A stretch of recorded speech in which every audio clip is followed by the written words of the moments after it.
Hello, topic is reconciliation statement यानी समाधान विवरण।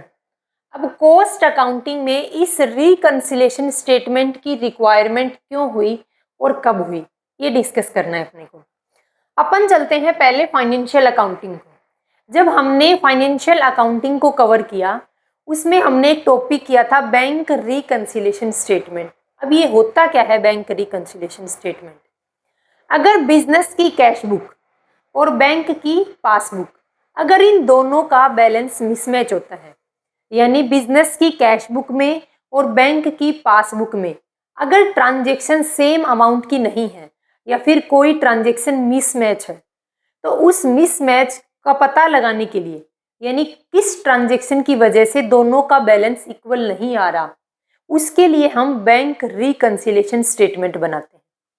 वैसा ही स्टेटमेंट हम तैयार करते हैं कॉस्ट अकाउंटिंग में, रिकंसिलेशन स्टेटमेंट यानी समाधान विवरण। अब देखो ये कब और क्यों बनाते हैं वो देखो। Cost book keeping, last video इसी टॉपिक पर है अपनी। कॉस्ट बुक कीपिंग का मतलब क्या है? बिजनेस के अंदर कॉस्ट अकाउंटिंग से रिलेटेड जो भी ट्रांजेक्शन है, बिजनेस के अंदर कॉस्ट से रिलेटेड जो ट्रांजेक्शन है, उन ट्रांजेक्शन को बुक्स ऑफ अकाउंट में रिकॉर्ड करने के दो टाइप है। पहला है इंटीग्रेटेड अकाउंटिंग, दूसरा है non integrated accounting. Integrated accounting का मतलब है एकीकृत लेखांकन, एक जगह लेखांकन। किस चीज का? फाइनेंशियल अकाउंटिंग और कॉस्ट अकाउंटिंग का लेखांकन एक जगह कर रहे हैं। कैसे? बिजनेस से रिलेटेड जो भी ट्रांजेक्शन है, चाहे वो कॉस्ट से रिलेटेड हो, चाहे वो फाइनेंशियल इन नेचर हो, उन सभी ट्रांजेक्शन को एक जगह रिकॉर्ड करेंगे। वो कौन सा सिस्टम है? Integrated accounting system. उसमें कॉस्ट अकाउंटिंग अलग और फाइनेंशियल अकाउंटिंग अलग तैयार नहीं करते, बल्कि एक जगह इंटीग्रेटेड अकाउंटिंग करते हैं। सेकंड मेथड अपने पास है नॉन इंटीग्रेटेड अकाउंटिंग। समस्या यहां स्टार्ट होती है। अब नॉन इंटीग्रेटेड अकाउंटिंग है, यानी फाइनेंशियल अकाउंटिंग अलग करेंगे, कॉस्ट अकाउंटिंग अलग करेंगे। फाइनेंशियल अकाउंटिंग के अंदर क्या किया जाएगा? बिजनेस से रिलेटेड जो भी फाइनेंशियल नेचर की ट्रांजेक्शन है, उन सभी ट्रांजेक्शन को एक जगह रिकॉर्ड करेंगे। कॉस्ट अकाउंटिंग के अंदर क्या होता है? मान लो कंपनी किसी प्रोडक्ट को बना रही है, जैसे मार्कर बना रही है। इस मार्कर को बनाने के लिए जितना इसके ऊपर खर्चा हुआ है, यानी इस मार्कर की टोटल कॉस्ट को हम शो करने के लिए एक अलग अकाउंटिंग करते हैं, उसको बोलते हैं कॉस्ट अकाउंटिंग। अब दो अकाउंटिंग की है, एक है कॉस्ट अकाउंटिंग और एक है फाइनेंशियल अकाउंटिंग। फाइनेंशियल अकाउंटिंग का प्रॉफिट आएगा और कॉस्ट अकाउंटिंग का भी अपना प्रॉफिट निकलेगा। दोनों के प्रॉफिट में कुछ ना कुछ डिफरेंस 100% आएगा। ऐसा क्यों है? फाइनेंशियल अकाउंटिंग में बिजनेस से रिलेटेड हर ट्रांजेक्शन को रिकॉर्ड किया जाएगा, सिर्फ उन ट्रांजेक्शन को जो फाइनेंशियल इन नेचर हो, यानी मॉनेटरी टर्म में मेजर कर सकें और बिजनेस से रिलेटेड हो। लेकिन कॉस्ट अकाउंटिंग में सिर्फ उन्हीं ट्रांजैक्शन को रिकॉर्ड करेंगे जो उस प्रोडक्ट को बनाने के लिए या उस सर्विस को जनरेट करने के लिए किए गए हैं। जैसे मार्कर बना रहे हैं, इस मार्कर को बनाने के लिए जितना खर्चा किया गया है, उन सभी एक्सपेंस को, उन सभी खर्चों को कहाँ रिकॉर्ड करेंगे? कॉस्ट अकाउंटिंग में।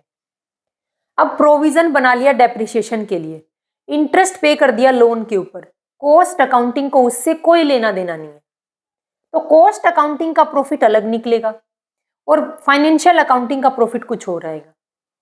तो अब ये पता लगाना है अपने को कि कॉस्ट अकाउंटिंग के प्रॉफिट में और फाइनेंशियल अकाउंटिंग के प्रॉफिट में डिफरेंस आ रहा है। 100% है, डिफरेंस आएगा ही। लेकिन अब इस डिफरेंस का पता लगाना है, इसको रिकंसाइल करना है, इसका समाधान करना है। ये देखना है कि किन ट्रांजैक्शन की वजह से दोनों अकाउंटिंग के प्रॉफिट में डिफरेंस आ रहा है। और ये किससे पता चला गया? ये पता चलेगा रिकंसिलेशन स्टेटमेंट से।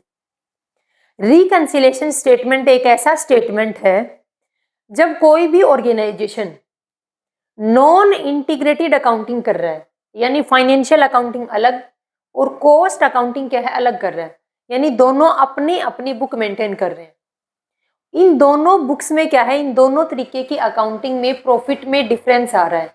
तो ये पता करना कि प्रॉफिट में डिफरेंस किन कारणों की वजह से आ रहा है, उसके लिए हम रिकंसिलेशन स्टेटमेंट बनाते हैं।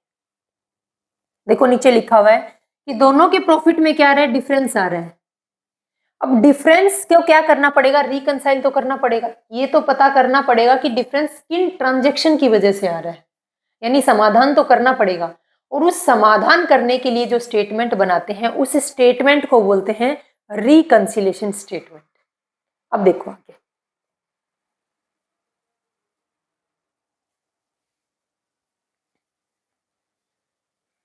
अब देखो reason for difference in profit, यानी दोनों प्रॉफिट में डिफरेंस आ रहा है। फाइनेंशियल अकाउंटिंग और कॉस्ट अकाउंटिंग दोनों प्रॉफिट में डिफरेंस आना 100% श्योर है। डिफरेंस किन रीजन की वजह से आता है वो देखो। सबसे पहला रीजन है appropriation of profit. Appropriation of profit का मतलब क्या है, जब फाइनेंशियल अकाउंटिंग के थ्रू हम क्या कैलकुलेट करते हैं, प्रॉफिट कैलकुलेट करते हैं। तो प्रॉफिट किसके थ्रू कैलकुलेट करता है, किस स्टेटमेंट के थ्रू कंपनी का प्रॉफिट कैलकुलेट होता है, statement of P and L. Statement of P and L से कंपनी का प्रॉफिट या लॉस कैलकुलेट कर लेते हैं। उसके बाद उस प्रॉफिट या लॉस का क्या करते हैं, एप्रोप्रिएशन करते हैं। उसके लिए एक अलग से अकाउंट ओपन करते हैं, स्टेटमेंट ऑफ, इस अकाउंट के बाद में appropriation of P and L account. देखो फाइनेंशियल अकाउंटिंग से प्रॉफिट निकालकर उस प्रॉफिट का क्या करते हैं, डिस्ट्रीब्यूशन करते हैं। अब डिस्ट्रीब्यूशन करने के लिए एक अलग से अकाउंट ओपन करते हैं, profit and loss appropriation account. हमने प्रॉफिट कैलकुलेट किया था statement of P and L से। प्रॉफिट कैलकुलेट करने के बाद उस प्रॉफिट का डिस्ट्रीब्यूशन करने के लिए हम profit and loss appropriation account को ओपन करते हैं। अब इस अकाउंट में करते क्या है, जो भी डिविडेंड डिक्लेयर करना है, जो भी डिविडेंड डिक्लेयर करना है, जितने भी रिजर्व क्रिएट करने हैं, इन सब को करने के बाद जो प्रॉफिट बचता है उसको सभी शेयर होल्डर में क्या कर देते हैं, डिस्ट्रीब्यूट कर देते हैं। लेकिन क्या कॉस्ट अकाउंटिंग में ऐसा कुछ होता है, जब आप कॉस्ट शीट तैयार करते हो, कॉस्ट शीट तैयार करते हो तो उसमें जो प्रॉफिट कैलकुलेट करते हो, क्या ऐसा कभी हुआ है कि आप उस प्रॉफिट को डिस्ट्रीब्यूट करते हो? क्या आपने ऐसा कभी देखा है कि कॉस्ट शीट तैयार करने के बाद जो प्रॉफिट लॉस जो भी निकलेगा उसको शेयर होल्डर में डिस्ट्रीब्यूट किया? कभी नहीं देखते। तो ये डिफरेंस है कॉस्ट अकाउंटिंग में और फाइनेंशियल अकाउंटिंग में।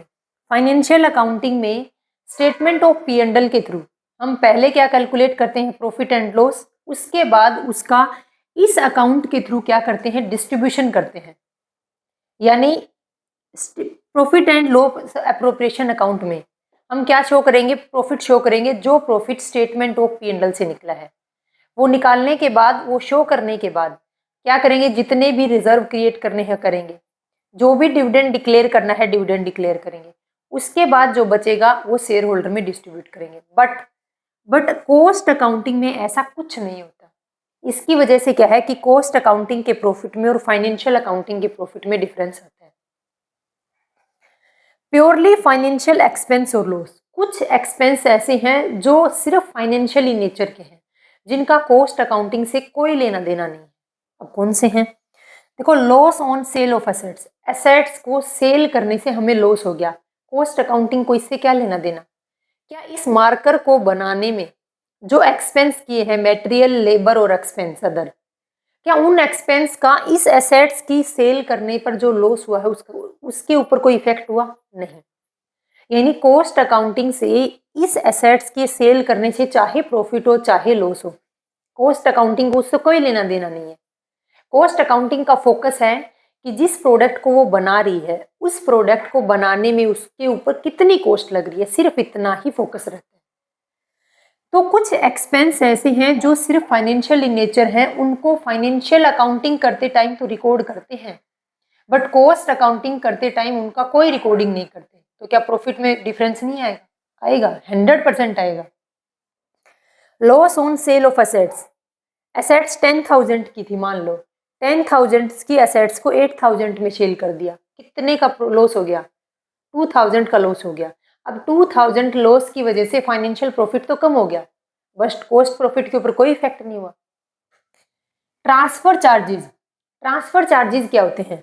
देखो इन्वेस्टमेंट, मान लो बिजनेस ने पैसा इन्वेस्ट कर रखा था कहीं बाहर, बिजनेस ने क्या किया, जहां पर पहले इन्वेस्ट कर रखा था वहां से अपना पैसा निकाला और किसी अदर सिक्योरिटी में इन्वेस्ट कर दिया। तो क्या अदर सिक्योरिटी में पैसा इन्वेस्ट करने की कुछ फीस नहीं लगेगी, कुछ चार्जेस नहीं लगेंगे? लगेंगे। तो इन्वेस्टमेंट को एक जगह से निकाला और दूसरी जगह इन्वेस्ट करने पर जो एक्स्ट्रा चार्जेस लगे हैं, क्या उन चार्जेस का कॉस्ट अकाउंटिंग से कोई लेना देना है? नहीं। वो कहाँ रिकॉर्ड करेंगे? वो फाइनेंशियल अकाउंटिंग में रिकॉर्ड करेंगे। तो इस चीज का इफेक्ट पड़ रहा है financial accounting record, financial account तैयार करते टाइम रिकॉर्ड करेंगे इस ट्रांजेक्शन को, बट कॉस्ट अकाउंट पर इसका कोई इफेक्ट नहीं पड़ेगा। नेक्स्ट है इंटरेस्ट ऑन लोन पेनल्टी। अब लोन ले रखा था, उसके ऊपर इंटरेस्ट पे किया, पेनल्टी पे की, इससे क्या हो जाएगा? इससे कंपनी का प्रॉफिट कम हो जाएगा। कंपनी के फाइनल अकाउंट में जो प्रॉफिट निकलेगा वो प्रॉफिट कम हो जाएगा, बट कॉस्ट अकाउंटिंग के प्रॉफिट पर इसका कोई इफेक्ट नहीं होगा। तो इस वजह से क्या है, देखो ये फाइनेंशियल एक्सपेंस है जिनका इफेक्ट सिर्फ फाइनेंशियल अकाउंटिंग पर होगा, कॉस्ट अकाउंटिंग पर कोई इफेक्ट नहीं होगा। फाइनेंशियल अकाउंटिंग इनका प्रॉफिट, ये सारे एक्सपेंस और लॉस है, एक्सपेंस और लॉस की वजह से प्रॉफिट कम हो जाएगा, लेकिन कॉस्ट अकाउंटिंग का प्रॉफिट तो उतना ही बना रहेगा, इसके ऊपर तो कोई इफेक्ट नहीं हुआ। प्योरली फाइनेंशियल इनकम ऐसी इनकम है जो सिर्फ फाइनेंशियल नेचर की है, कॉस्ट से उसका कोई लेना देना नहीं है।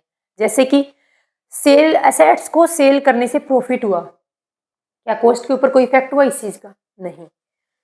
अब इससे क्या है, ये तो इनकम है, इनकम की वजह से फाइनेंशियल प्रॉफिट बढ़ जाएगा, बट कॉस्ट प्रॉफिट के ऊपर कोई इफेक्ट नहीं हुआ। रेंट रिसीव हुआ या फिर क्या हुआ, इनकम कोई इंटरेस्ट या फिर रेंट रिसीव हुआ, इनकी वजह से क्या है, प्रॉफिट बढ़ जाएगा फाइनेंशियल अकाउंटिंग का, बट कॉस्ट अकाउंटिंग के प्रॉफिट पर कोई इफेक्ट नहीं हुआ। नेक्स्ट है writing of intangible and fictitious assets.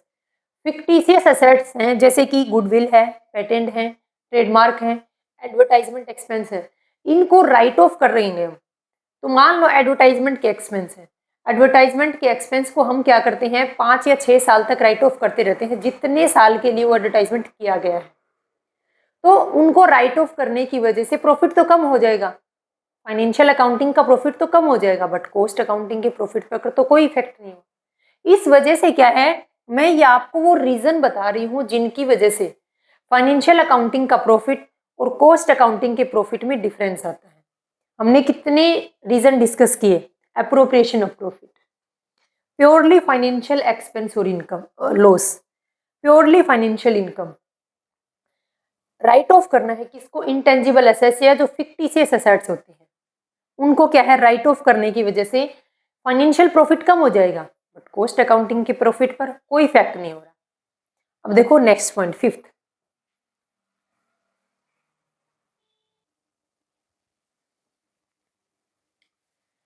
Next point है प्योरली कॉस्ट अकाउंटिंग ट्रांजेक्शन।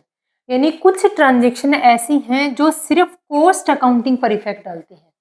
ऐसी कौन सी ट्रांजेक्शन है, देखो नोशनल कॉस्ट या फिर इम्प्यूटेड कॉस्ट। अब ये इम्प्यूटेड कॉस्ट होती क्या है, मैंने आपको पहले बताया है, एक बार फिर से बताती हूँ।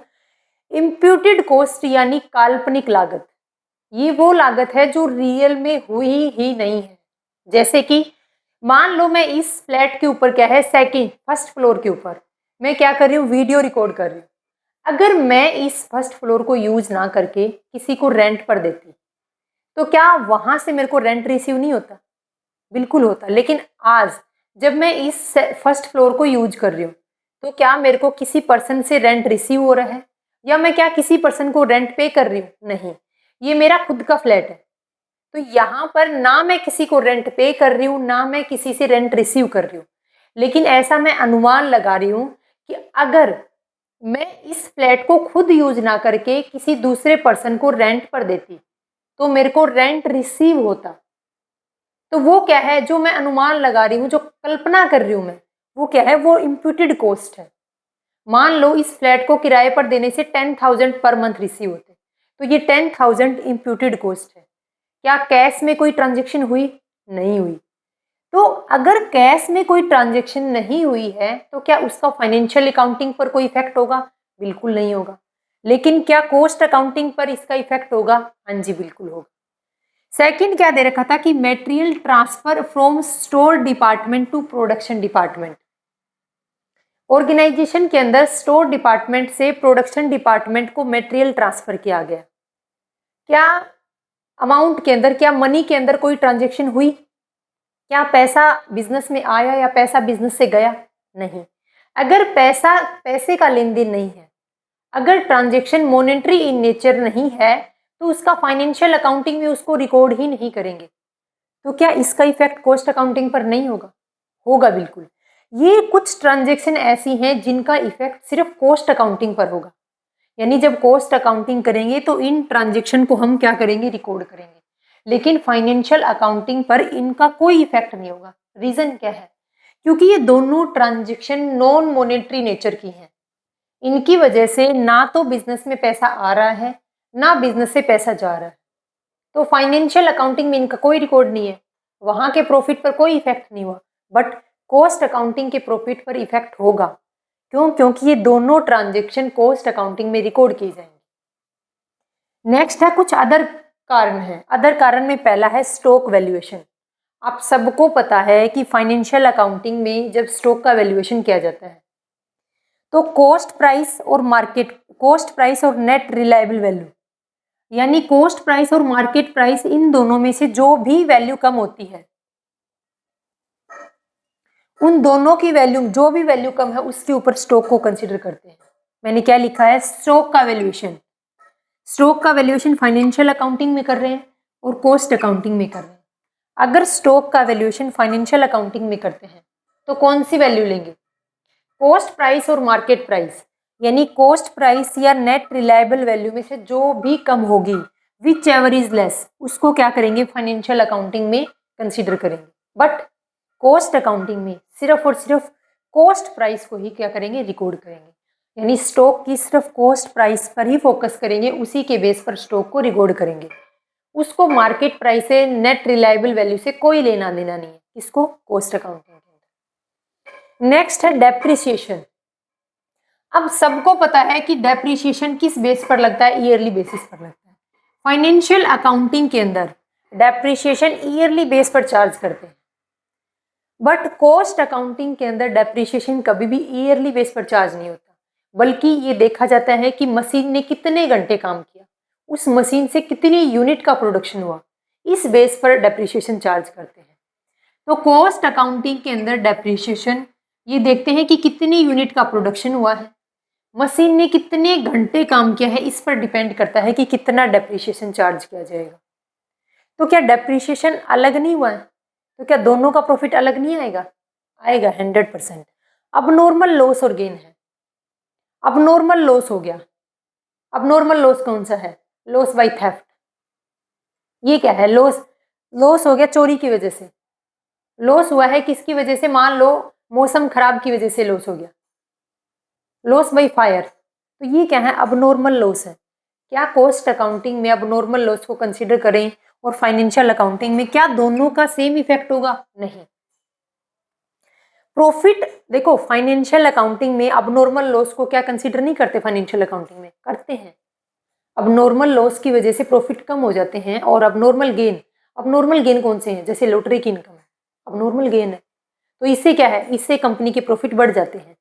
तो अब नॉर्मल लॉस और गेन की वजह से प्रॉफिट बढ़ेगा या कम होगा, मतलब इफेक्ट पड़ेगा, बट कॉस्ट अकाउंटिंग के प्रॉफिट पर कोई इफेक्ट नहीं होगा।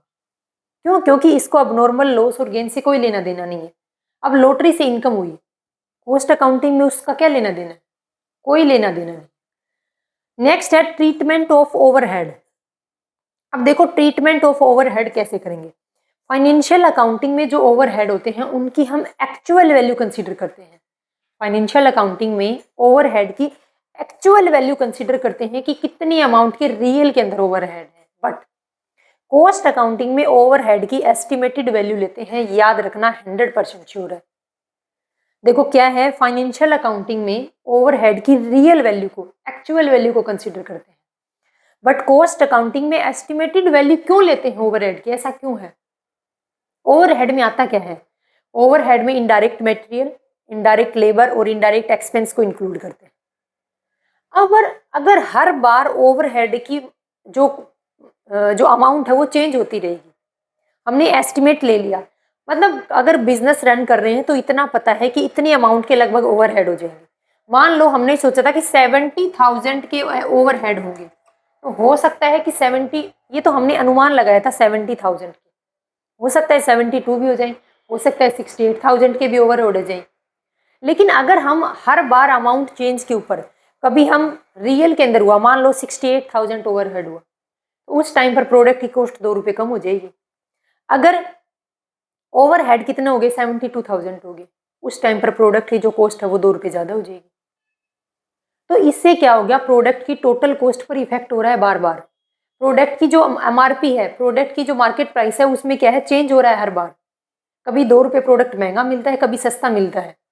अगर ऐसा रहा, अगर प्राइस में ऐसा फ्लक्चुएशन रहा, तो इमेज खराब होती है बिजनेस की। इस वजह से कि प्रोडक्ट की कॉस्ट के ऊपर इफेक्ट ना पड़े, इसलिए हम कॉस्ट अकाउंटिंग के अंदर जब प्रोडक्ट की कॉस्ट डिसाइड करते हैं, उस टाइम पर ओवरहेड की एस्टिमेटेड वैल्यू लेते हैं, यानी हम अनुमानित वैल्यू लेते हैं कि 70,000 करीबन ओवरहेड हैं, उनको पर यूनिट पर एलोकेट कर देंगे। हम कभी भी एक्चुअल वैल्यू कंसीडर नहीं करते, इतना ध्यान रखना है आपको। अब हम देखते हैं कि इसका परफॉर्मा कैसे बनता है। देखो,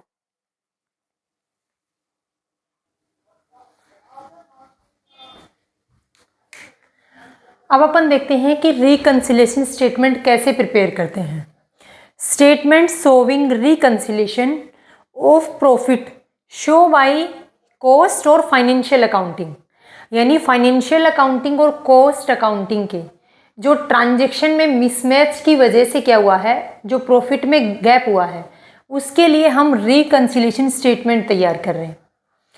कैसे, यहाँ ट्रांजैक्शन शो करेंगे, ये वो ट्रांजैक्शन है जिनकी वजह से क्या है, फाइनेंशियल अकाउंटिंग का प्रॉफिट और कॉस्ट अकाउंटिंग के प्रॉफिट में डिफरेंस है। यहाँ हम रुपीज़ को शो करेंगे, अमाउंट को। अब देखो, अगर यहाँ पर प्रॉफिट शो किया है, प्रॉफिट एज पर फाइनेंशियल अकाउंटिंग, देखो मैंने बैंक रिकंसिलेशन स्टेटमेंट प्रिपेयर करवा रखा आपको पहले से ही। बैंक रिकंसिलेशन स्टेटमेंट जैसे हमने प्रिपेयर किया था सेम वैसे है। देखो, इंपॉर्टेंट पॉइंट है वो ध्यान रखना। अगर यहाँ पर प्रॉफिट है फाइनेंशियल अकाउंटिंग का, तो नेट जो नीचे रिजल्ट निकलेगा वो प्रॉफिट निकलेगा कॉस्ट अकाउंटिंग का। अगर यहाँ पर प्रॉफिट ऊपर शो कर रखा होता, यहाँ फाइनेंशियल अकाउंटिंग के प्रॉफिट की जगह यहाँ शो होता प्रॉफिट एज पर कॉस्ट अकाउंटिंग, तो जो नीचे रिजल्ट निकलता वो निकलता प्रॉफिट एज पर फाइनेंशियल अकाउंटिंग। ठीक है, ये दोनों पॉइंट समझ आए। अब अपने पास क्या है, हमने कंसीडर किया है प्रॉफिट एज पर फाइनेंशियल अकाउंटिंग। हमने फाइनेंशियल अकाउंटिंग के प्रॉफिट को लिया है और निकालना क्या है, कॉस्ट अकाउंटिंग का प्रॉफिट। इसमें क्या करना है, इस फाइनेंशियल अकाउंटिंग के प्रॉफिट में ऐड और लेस करना है। इस पर फोकस नहीं करना हमें, इसमें सिर्फ इतना ही काम करना है कि क्या अमाउंट ऐड करनी है और क्या लेस करनी है। वो किससे पता चलेगी, वो इस पॉइंट से पता चलेगी। जो नीचे रिजल्ट निकलेगा, आपको इतना 100% श्योर होगा कि हम अगर यहाँ से स्टार्ट कर रहे हैं तो रिजल्ट इसका ऑपोजिट आएगा। यहाँ पर फाइनेंशियल अकाउंटिंग का प्रॉफिट ले रहे हैं तो रिजल्ट में कॉस्ट अकाउंटिंग का प्रॉफिट आएगा। तो जो भी ट्रांजैक्शन हो, उस ट्रांजैक्शन का फोकस इसके ऊपर होना चाहिए। कैसे फोकस होना चाहिए वो देखो। देखो, पहली अपने पास ट्रांजैक्शन है income include in cost accounting, कि कॉस्ट अकाउंटिंग में इनकम इंक्लूड है but not include in financial accounting, कि कॉस्ट अकाउंटिंग में इनकम इंक्लूड है लेकिन फाइनेंशियल अकाउंटिंग में इनकम इंक्लूड नहीं है। आपको इतना देखना है कि इस ट्रांजैक्शन का इसके ऊपर क्या इफेक्ट हुआ है, सिर्फ इस ट्रांजैक्शन का इंपैक्ट इसके ऊपर चेक करना है। इनकम इंक्लूड है कॉस्ट अकाउंटिंग में, अगर कॉस्ट अकाउंटिंग में इनकम इंक्लूड है तो फाइनेंशियल अकाउंटिंग में भी ऐड करो। क्या बोला मैंने, इनकम इंक्लूड है कॉस्ट अकाउंटिंग में, कॉस्ट अकाउंटिंग के अंदर इनकम ऐड है, तो यहाँ पर भी फाइनेंशियल अकाउंटिंग में ऐड क्यों नहीं है, फिर करो ऐड। यहाँ पर भी income include in cost accounting, cost accounting में इनकम इंक्लूड है, इसके ऊपर फोकस रखना है आपको। लेकिन इनकम इंक्लूड किस में नहीं है, फाइनेंशियल अकाउंटिंग में। अब फोकस किसके ऊपर करना है, इसके ऊपर।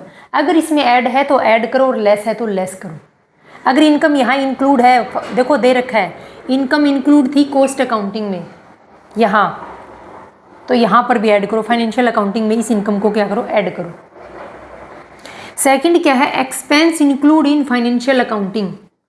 फाइनेंशियल अकाउंटिंग में एक्सपेंस इंक्लूड होने का मतलब क्या है, फाइनेंशियल अकाउंटिंग में एक्सपेंस कहाँ शो करते हैं? Statement of P and L के डेबिट साइड में, यानी एक्सपेंस को क्या करते हैं, एक तरीके से लेस कर चुके हैं। क्या कर चुके हैं? एक्सपेंस को फाइनेंशियल अकाउंटिंग में इसने बताया कि इंक्लूड हैं। इंक्लूड होने का मतलब है कि statement of P and L में एक्सपेंस को शो कर रखा है और एक्सपेंस को क्या करते हैं, लेस करते हैं, but not include in cost accounting. लेकिन कॉस्ट अकाउंटिंग में तो इंक्लूड नहीं है ये एक्सपेंस। कॉस्ट अकाउंटिंग में तो इन एक्सपेंस को लेस नहीं किया गया, तो क्यों किया? अगर कॉस्ट अकाउंटिंग रिजल्ट किसका शो होगा देखना है अपने को, कॉस्ट अकाउंटिंग का, तो हर ट्रांजेक्शन का इम्पैक्ट भी इसी के ऊपर चेक करना है। अगर कॉस्ट अकाउंटिंग के अंदर एक्सपेंस इंक्लूड नहीं है, यानी कॉस्ट अकाउंटिंग के अंदर उन एक्सपेंस को लेस नहीं किया गया है, तो फाइनेंशियल अकाउंटिंग से एक्सपेंस को लेस क्यों किया, उसको वापस ऐड करो। तो क्या कर दिया, वापस से इन एक्सपेंस को ऐड कर दिया। Under absorption of overhead cost accounting, cost accounting का अंडर अब्जॉर्प्शन था, कॉस्ट अकाउंटिंग का ओवर नहीं है, अंडर अब्जॉर्प्शन है, वापस से ऐड करो। कॉस्ट अकाउंटिंग का अंडर अब्जॉर्प्शन है, इस कॉस्ट अकाउंटिंग का अंडर अब्जॉर्प्शन है, अंडर है तो क्या करो, ऐड कर दो वापस। इक्वल तो लाना पड़ेगा। देखो बैलेंस यहाँ है, कॉस्ट अकाउंटिंग का जो बैलेंस है वो अंडर है, नीचे है, तो इसको इक्वल लाने के लिए क्या करना पड़ेगा, ऐड करना पड़ेगा, ऐड करो। तो ये मैंने आपको 3 से 4 ट्रांजेक्शन बताई हैं। अब देखो नेक्स्ट ट्रांजेक्शन देखो, लेकिन ध्यान रखना हर ट्रांजेक्शन का इम्पैक्ट इसके ऊपर चेक करना है जो नीचे रिजल्ट निकलेगा। देखो इनकम इंक्लूड है फाइनेंशियल अकाउंटिंग में, वो मत देखो, आगे देखो नॉट इंक्लूड इन कॉस्ट। अगर कॉस्ट अकाउंटिंग में इनकम इंक्लूड नहीं है, इस कॉस्ट अकाउंटिंग में इनकम इंक्लूड नहीं है, तो हमने इंक्लूड क्यों की? कॉस्ट अकाउंटिंग में इनकम इंक्लूड नहीं है तो हमने इंक्लूड क्यों की, उसको वापस से क्या करो, लेस करो। Expense include in cost accounting, cost accounting में एक्सपेंस इंक्लूड है, not include in financial accounting. क्या बोला गया कि कॉस्ट अकाउंटिंग में एक्सपेंस को इंक्लूड कर लिया गया, यानी कॉस्ट अकाउंटिंग के अंदर एक्सपेंस लेस हो चुके हैं, तो फाइनेंशियल अकाउंटिंग में अभी तक लेस क्यों नहीं किए? करो, उनको लेस करना पड़ेगा, less. Over absorption of overhead, cost accounting के अंदर जो ओवरहेड शो कर रखे हैं वो ओवर अब्जॉर्प्शन है, बैलेंस से ज़्यादा है, तो बैलेंस के बराबर लाने के लिए लेस करना पड़ेगा। तो क्या कर दिया हमने, ओवर अब्जॉर्प्शन ओवरहेड का लेस कर दिया। तो ये ट्रांजेक्शन है, चाहे कोई भी ट्रांजेक्शन हो, ट्रांजेक्शन अनलिमिटेड हो सकती है, उस ट्रांजेक्शन का इम्पैक्ट अपने को इस रिजल्ट के ऊपर देखना है। यहाँ पर कुछ नहीं देखना कि इसके ऊपर क्या इम्पैक्ट हो रहा है, नहीं हो रहा है, हमें जो रिजल्ट मिलेगा ना उस रिजल्ट के ऊपर देखना है कि ट्रांजेक्शन का इसके ऊपर क्या इफेक्ट हो रहा है। अगर यहाँ पर ऐड है तो ऊपर भी ऐड करो, अगर यहाँ पर ट्रांजेक्शन की अमाउंट लेस है तो ऊपर भी लेस करो। जैसे ये वाली एग्जाम्पल है, इनकम इंक्लूड थी कॉस्ट अकाउंटिंग में, यहाँ पर इनकम ऐड थी बट फाइनेंशियल अकाउंटिंग में ऐड नहीं की थी। क्यों नहीं करी? ऐड करो, ऐड क्यों ऐड कर रहे हैं? क्योंकि वो कॉस्ट अकाउंटिंग में इंक्लूड है, क्योंकि वो कॉस्ट अकाउंटिंग में इंक्लूड है, इसलिए ऐड करेंगे। कहने का मतलब है कि जो यहाँ रिजल्ट आएगा, यहाँ पर ये वाला भी हो सकता है। अगर आप स्टार्टिंग यहाँ से करोगे, प्रॉफिट यहाँ लिखोगे प्रॉफिट एज पर कॉस्ट अकाउंटिंग, तो रिजल्ट क्या निकलेगा? प्रॉफिट एज पर फाइनेंशियल अकाउंटिंग निकलेगा रिजल्ट। तब आपको फाइनेंशियल अकाउंटिंग पर फोकस करना है। हर ट्रांजेक्शन का इम्पैक्ट नीचे वाली स्टेटमेंट के ऊपर देखना है। अगर वहाँ स्टेटमेंट में ट्रांजेक्शन का इम्पैक्ट ऐड हो रहा है, ऊपर भी ऐड कर दो। अगर ट्रांजेक्शन का इम्पैक्ट यहाँ पर लेस हो रहा है तो यहाँ पर भी लेस कर दो। इतना ही देखना है। ट्रांजेक्शन अनलिमिटेड हो सकती हैं। मैंने आपको 3 से 4 ट्रांजेक्शन का क्या कर दिया, डिस्क्राइब कर दिया अच्छे से। तो ये अपना चैप्टर यहाँ क्या होता है, फिनिश। एक टॉपिक और है, जैसे ऑब्जेक्ट क्या है, रिकंसिलिएशन स्टेटमेंट बनाते क्यों हैं, उसका ऑब्जेक्ट क्या है। पहला ऑब्जेक्ट है कि फाइनेंशियल अकाउंटिंग का प्रॉफिट और कॉस्ट अकाउंटिंग के प्रॉफिट में जो डिफरेंस है, उस डिफरेंस का पता चल जाएगा कि यानी जो डिफरेंस हुआ है वो किन कारणों की वजह से हुआ है, पहला पॉइंट। दूसरा पॉइंट, रिकंसिलिएशन स्टेटमेंट बनाने से एकदम true and fair result show हो जाएगा। क्यों? क्योंकि अपन वो रीज़न फाइंड आउट कर लेंगे जिनकी वजह से क्या है, इनके प्रॉफिट में मिसमैच हुआ है, तो एकदम ट्रू एंड फेयर वैल्यू पता चलेगी बिजनेस की। तो ये क्या है, ये कुछ रिकंसिलिएशन स्टेटमेंट बनाने के ऑब्जेक्ट हैं। तो ये अपना टॉपिक था रिकंसिलिएशन स्टेटमेंट, ये हुआ फिनिश। Thank you.